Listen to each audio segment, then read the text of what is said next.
लेकिन अगर आयुर्वेद के डॉक्टर को सडनली उनको मॉडर्न मेडिसिन सिखा दिया जाए, बोला कि आज ही आप शुरू कर दीजिए, तो ये बहुत ज़्यादा नुकसानदायक होगा और we will see the rates of complications going up drastically.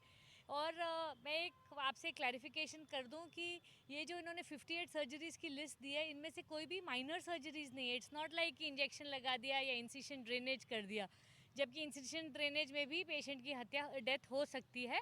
लेकिन जिस तरह की इन्होंने मेजर सर्जरीज अलाउ किए हैं, मुझे लगता है ये लोगों की ज़िंदगी के साथ खिलवाड़ है। जनरल सर्जरी में इन्होंने लैप्रोटमी, अपेंडिसेक्टमी, गॉल ब्लैडर, लैप्रोस्कोपिक सर्जरी, जबकि आयुर्वेदा में लैप्रोस्कोप का कोई आज तक उन्होंने कभी यूज़ नहीं किया। सिमिलरली ईएनटी में इन्होंने मैस्टॉइड सर्जरी अलाउ करी है, टिम्पैनोप्लास्टी अलाउ करी है, एंडोस्कोपिक साइनस सर्जरी अलाउ की है।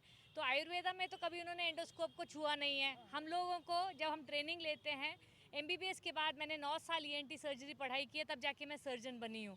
हमें कहा जाता था आप 100 डायग्नोस्टिक एंडोस्कोपी करिए, उसके बाद आप पहला पेशेंट आप छू सकते हैं।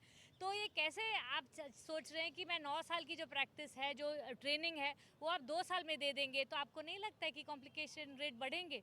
हर सर्जरी के अपने रिस्क होते हैं। अगर हम मैस्टॉइड सर्जरी, कान की सर्जरी करते हैं, 1 मिलीमीटर दूर ऊपर चले जाएंगे तो फेशियल, मुंह चलाने की नस फट जाती है। अगर आप 1-1.5 सेंटीमीटर ऊपर चले जाएं तो ब्रेन खुल जाता है। तो these are not small things, और लोगों की ज़िंदगी के साथ ऐसे खिलवाड़ करना मुझे लगता है बहुत डेंजरस होगा। क्या लगता है कि सरकार ने जो डिसीजन लिया है वो आनन फानन में लिया, बिना स्टडी, बिना रिसर्च के? देखिए, मैं उनका थॉट प्रोसेस तो नहीं जानती हूँ, लेकिन from the medical point of view Indian medical association इसका कड़ी निंदा करती है और हम प्रोटेस्ट करेंगे।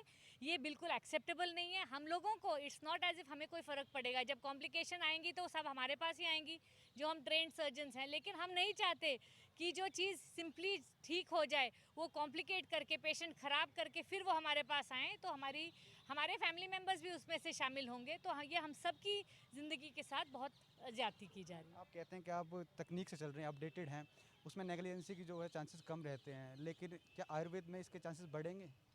सी negligence is wilfully doing something wrong. Negligence की तो इसमें बात ही नहीं, लेकिन कॉम्प्लिकेशंस की बात है।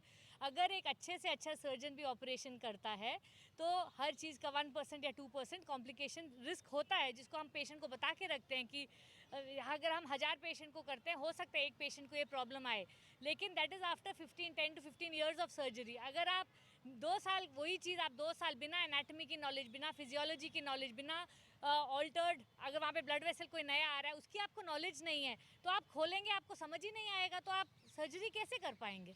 सीधी सी बात है कि आयुर्वेदा के साथ भी ये बहुत अन्याय है।